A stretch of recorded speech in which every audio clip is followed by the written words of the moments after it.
Nakakarawatin 2 milyon pesos nga award di kang Department of Social Welfare and Development and Bungtuhan Arteche di dahan Mayo 11 kumo pagkilala ha Irawan Barangay 1 Gulay Program nga nagtutuyo masiguro ang sustainable nga supply hen utanon ngan makahatag hindugang nga pakabuhi ha mga taga Arteche.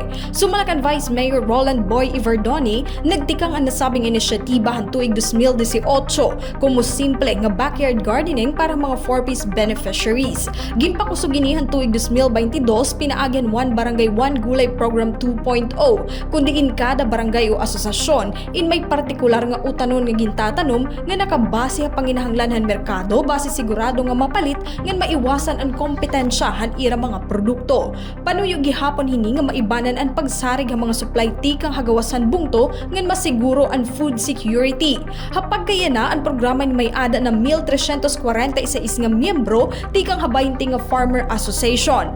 Dugang pa ni Vice Mayor Iverdoni, dakon epektohan programa ha ira ekonomiya kundi inti kang ha 35.86% nga vegetable production yan na inaada na ha 89% han mga utanon ha merkado ang nagtitikang mismo ha sulod han Arteche. Didahan tuig 2023 ginkilala gihapon han Department of Agriculture ang Bungtuhan Arteche como outstanding MLGU partner. Labot lang ang mga utanon may ada naman na eksister nga 1 Manukan 1 Babuyan program ha nasabi nga bungto. Pinaagi hini ang mga asosasyon ay nakakapag-supply na hinbunay ngan karne diri la suludan Arteche kundi pati nagihapon ha mga pagharani nga bungto. Hapag kaya na wara pa daw pinal nga plano kung haano nga partikular nga utanon o produkto gagamiton ang nakarawat nga award. Pero ginsisiguro ni Vice Mayor Iverdoni nga hingangan to ini ha mga parag-uma nga amo gihapon ang rason han nakarawat nga pagkilala.